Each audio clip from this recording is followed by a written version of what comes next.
Naglalayag ang Vapor Tabo sa may ilog Pasig, isang umaga ng Desyembre at patungong Laguna. Nasa ibabaw ng kubyerta ang mga makakapangyarihan na tao tulad nina Don Custodio, Doña Victorina, Kapitan General, Benzaib at Simon. Ang ilog Pasig, ang daming malulungkot at masasayang mga alamat na tila lahat ay alam ko. Ngunit maaari ko lang ikwento ang mga masasaya at gustong kalimutan ang mga malulungkot.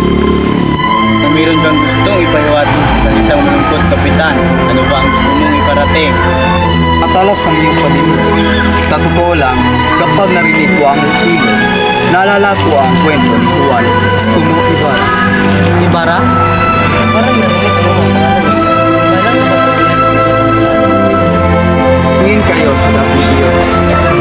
Ayon sa mga kwento, habang siya ay tinutugis ng mga kawal, ito ay tumalon sa ilog at pinaulanan ng mga bala. Lumipas na ang 13 taon at ayun lamang ang alam ko hanggang sa namatay si Ibarra sa ilog na ito. Nagpatuloy sila sa paglalayag habang kumikwento pa rin si Kapitan.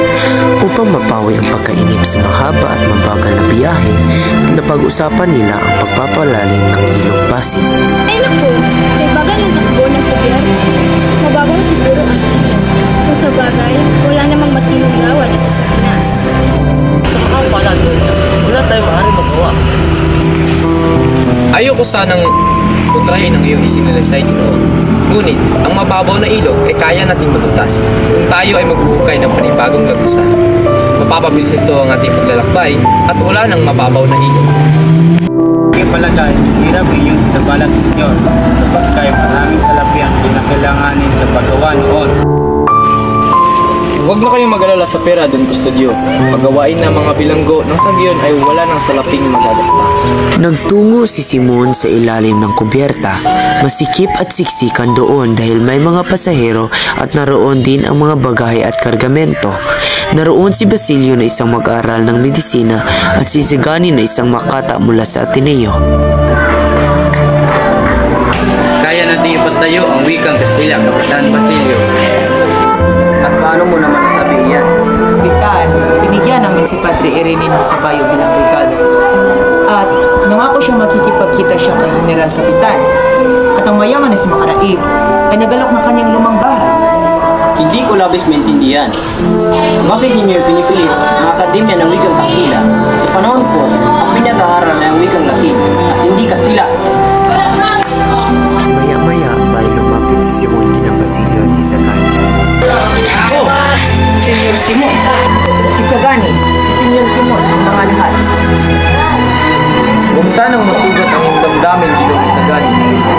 Pero totoo ba na napakahirap ng probinsya na hindi man lang makabili ng alasa? Hindi kami bumibili ng mga bagay na hindi kinakailangan sa buhay. Ang dahilan kung bakit hindi kami nabili. Patuloy ang usapan ng tatlo hanggang sa inulong ni Simon at Sir Stefan ang dalawa. Tingin ko ay dapat tayong bumili ng alak sa pag-unlad ng iyong probinsya. Salamat, Senyor. Hindi ako umiinom ng alak. Bakit natin siya bigyan ng sapagkat siya ay isang kapangyarihang tao at kanang kamay ng mga talaga. Oh, yun ang kasabi ng kanyang mga kasama na kaaway. Kita kaya siya ni Kapitan Tiago. Oo, si Kapitan Tiago pa nga ang kasama niya pagdating niya dito. At nilalaan siya ngayon. Anak ni Tandang Selo si Kabisang Tales. May 3 anak naman ng kabesa na sina Lucia, Tano at Holy. Ninais niyang pag-aralin si Huli ng kolehiyo upang makapantay sa kanya ang kasintahang si Basilio.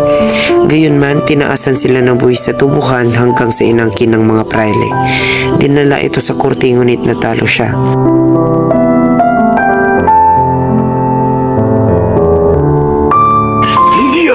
Hindi ako papayag na mapaalila ka. Kaya ko din, Lolo. Kaso ito lang ang tanging paraan upang makabayad tayo para kay tatay. Bakit hindi mo nalang ibenta ang lakit na ibinigay sa iyo ni Basilio? Hindi ko kayang gawin iyon. Magpapalipin na lang ako kaysa ibigay ang lakit na ito. Namasukan siyang katulong kay Jimena Pensyang noong bisperas ng Pasko dahil sa masalimuot na nangyari sa kanyang pamilya. Si Tales, binalaan ko na siya sa pagiging korap sa mga praile. Namatay ang kanyang asawa at nakatakas si Tano. Ngayon, Huli, gusto mong mapaalipin kay Jimena Pensyang para lang patubos sa iyong ama? Ito, huwag mo masyadong gandamin ang aking gagawin ay para lamang sa kapakanan ng aking ama. Isa kang napakamabuting anak, Apo. Umalis si Basilio sa bahay ni Kapitan Tiago. Madaling araw pa lamang nagtungo siya sa libingan ng mga Ibarra sapagkat anibersaryo ng pagyaon ng kanyang ima. Nag-aalay siya ng isang panalangin para sa ina. 13 taon na ang nakalipas, ngunit alaala ng pighati ay sariwa pa rin. Ang aking ina nasisisa na nabaliw at ang aking kapatid na si Crispin na pinatay. Buong buhay ng puno ng pagdurusa at kalungkutan. Pagkatapos ng 13 taon ay muling nakita ni Basilio ang misteryosong lalaki na tumulong sa paglibing ng kanyang inang si Sisa. May taong malapit. Si Senyor Simon? Anong ginagawa niya dito? Napaka-imposible, pero baka totoo.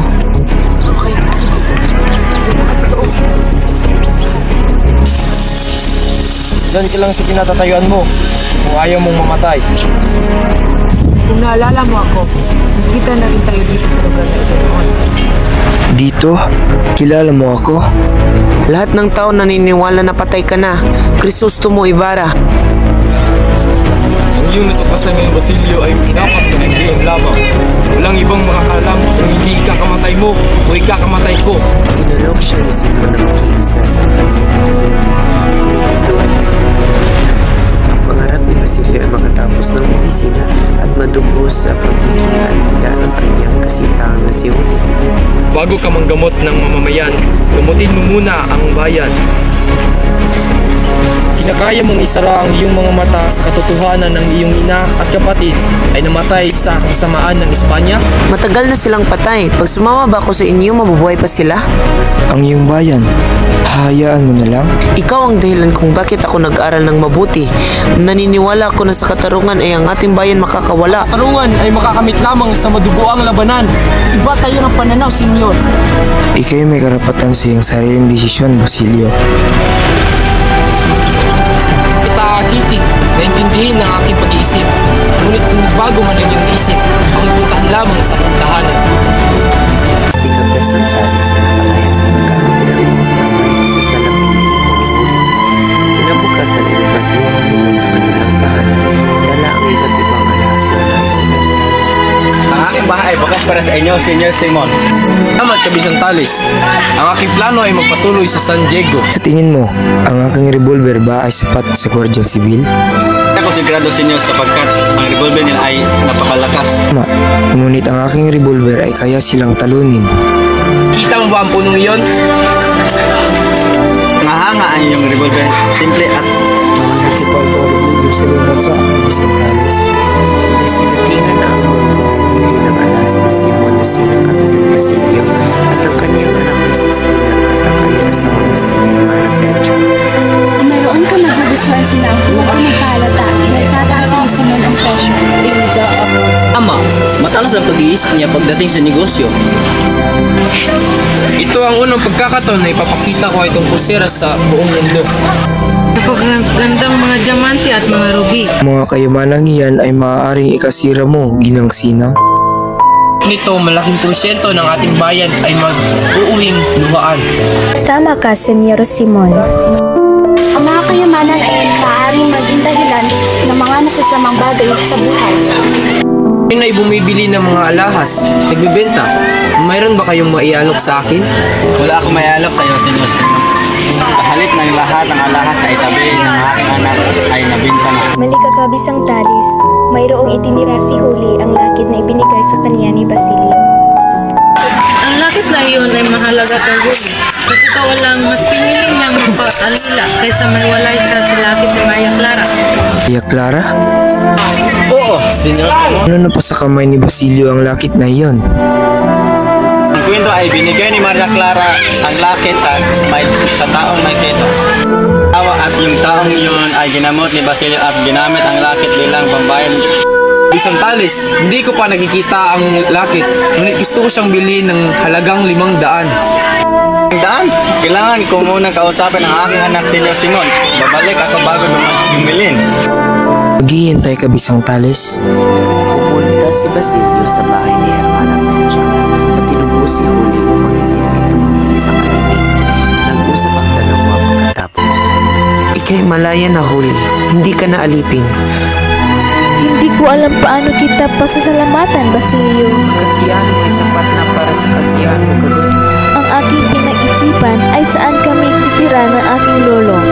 Bakit nga ngumingiti ka, Basilio? Nalalaman niya yung sinurpresa ni Basilio si Huli ng bahay. Di man ito malaki, subalit ito malayo sa problema. Ito ay yung bagong buhay, Huli. Hindi man siya gaano kalaki, ngunit malayo sa mga problema. Basilio, salamat sa lahat na ito. Dapat ko na makita si Lolo. Lolo! Lolo! Merong taong nagpakita ng mabuting loob sa atin. Ito'y aking tungkulin sa mga taong aking pinapahalaga. Paano mo ito nagawa, Basilio? Hindi ko alam paano kita pasalamatan. Paano ka nakakuha ng perang pantubos sa akin at pambili ng bahay na ito? Ako ay nakapag-ipon, Huli. Hindi naman gaano kamahal ang pantubos sa iyo at ng bahay na iyon. Babalik ako bukas. Mayroon pa akong kinakailangan gawin. Paalam. Ako'y maghihintay sa iyong pagbabalik, Basilio.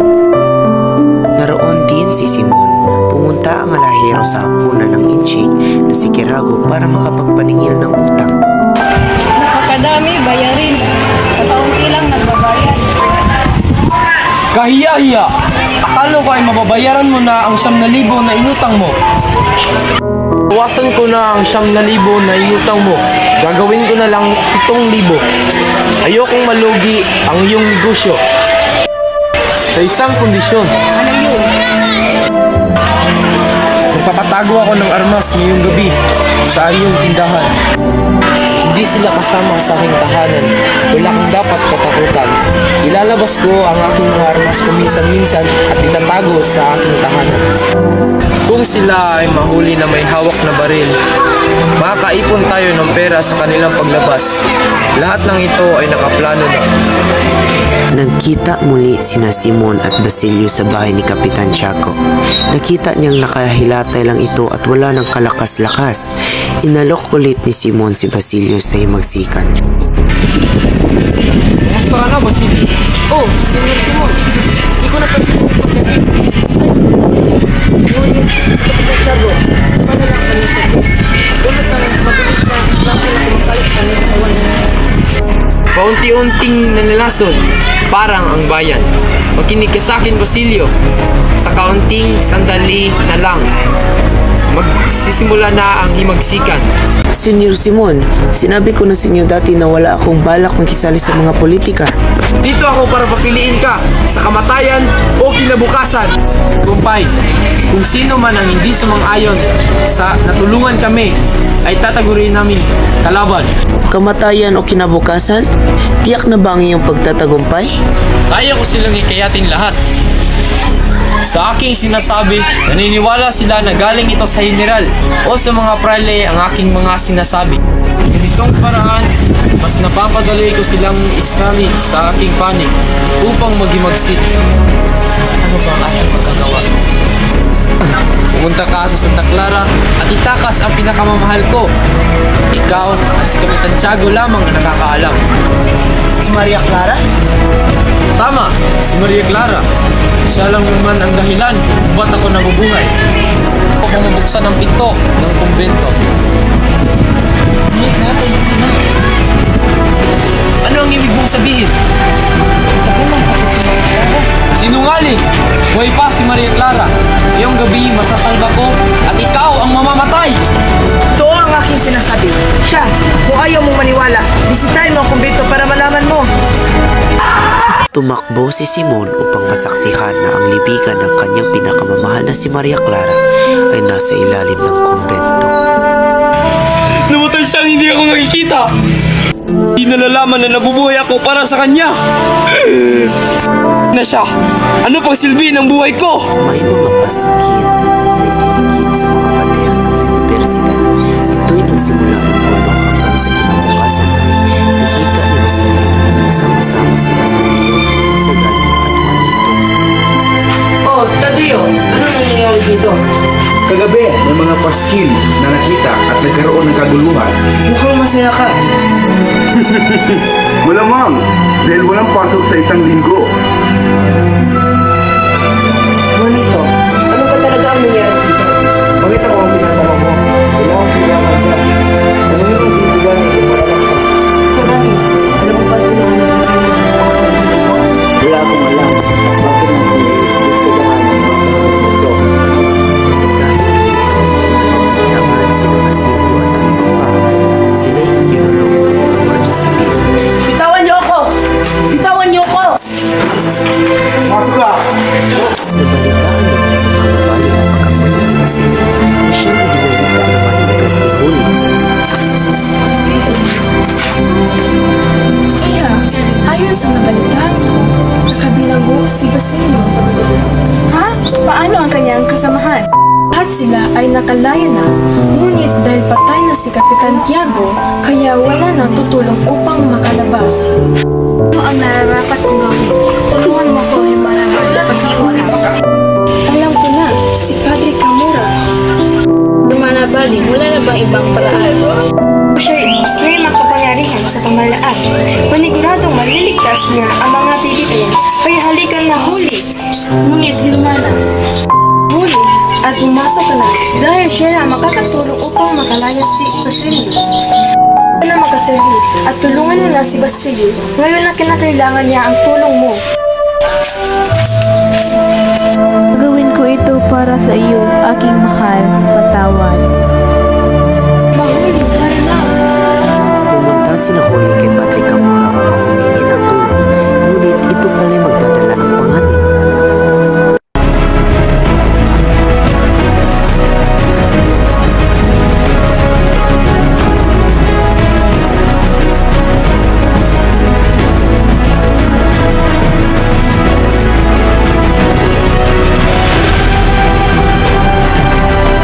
Tumakbo si Huli sa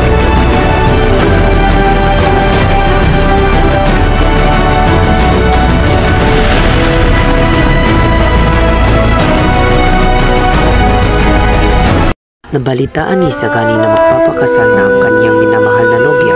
Ito'y nakipag-usap na dumating sa malaking hidwaan ng dalawang magkarelasyon. Lita, totoo ba? Mahal ko, sagutin mo ako. Totoo bang ikakasal ka na kay Juanito? Mahal, patawarin mo ako. Hindi ko nais nasaktan ka.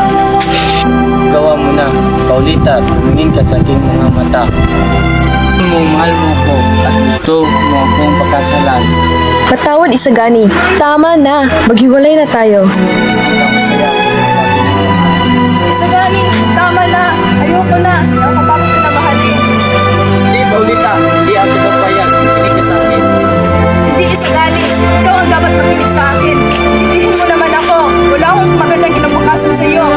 Pero Paulita, mahal kita. Mahal na mahal kita. Mababaliw ako kapag nawala ka. Ngunit Isagani, tama na. Hindi na kita mahal.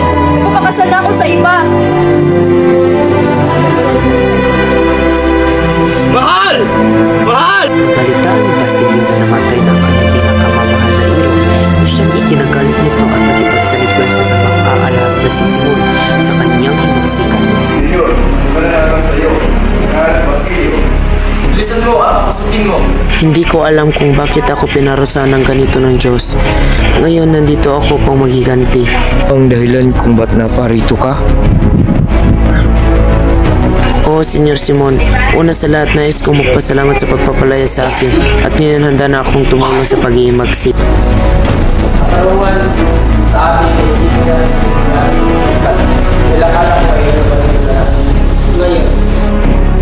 Ngayon ay wala ng tao ang aking pamahalin. Wala nang halaga ang iba. Ha? Lang pala? Ayan ang plano mo? Anong may gagawa niyan? Malalaman mo maya-maya. Ako pa itong rebellion sa luman sa aking isang alis. Ngayon, President. Tama. Yan ang gagamitin natin armas. Paano naman natin ito gagawin ng mas? Ngayong gabi, pag nandun sila sa imbahan, bawat galaw ng lampara ay sasabak kasama na rin ang mga nasa parin. Lahat? Ngayong gabi ay nandun sila sa daan. Bawat ilaw ng lampara ay sasabak. Kasama na rin ang mga nasa parin. Oo, lahat. Wala na mga duwag. Wala akong paki sa mundo. Wala namang magandang ibinigay sa akin ng mundo. Araw na ng kasalan nila Juanito at Paulita, handa na ang lampara at ang mga panauhin. Ngayon na ang kasal ni Juanito at Paulita.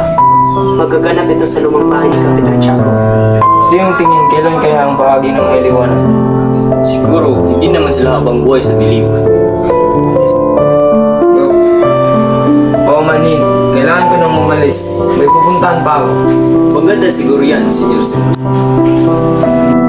Kung iyong iniisip ay tungkol sa pag-ibig, ikay nagkakamali. Paalam. Nagbago ang isip ni Basilio at nagmadaling pumunta sa kasal upang balaan na sila sa maaaring pagsabog. Saan ka? Bawal! Bawal!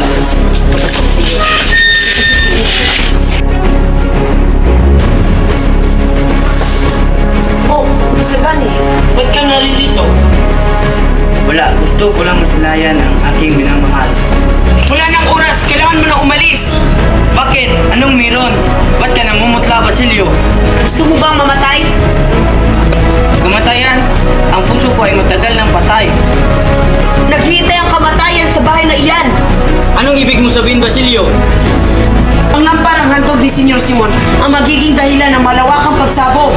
Hindi maaari yan! Ang maaaring mangyari, Isagani. Ang lamparang iyon ay sasabog sa mga ilang oras na lang. Kaya tara na! Lumakad na papunta sa altar si Paulita habang napag-usapan rin ni Kapitan General at Padre Sibila ang totoong katauhan ni Simon.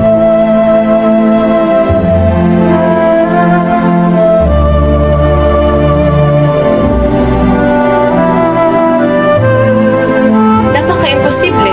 Patay na siya.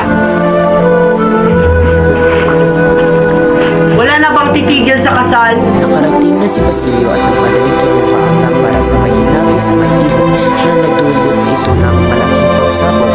Tindihan na ang lampara! Sandali! Isagani!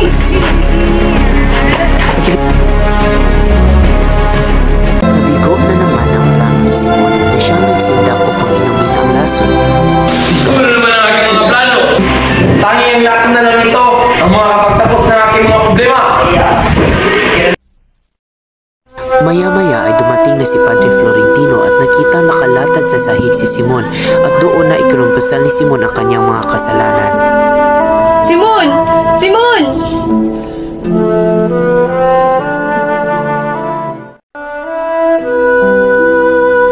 Dito ko na ipagtatapat ang aking mga ginawang kasalanan. Una, ako si Juan Crisostomo Ibarra. Ikalawa, ako ang nagsimula ng mga himagsikan at ako ang naglagay ng mga paskin. Ako ang pakana ng pagsabog ng lampara. May mga kayamanan ako na tinago. Na ang bahala, Padre Florentino.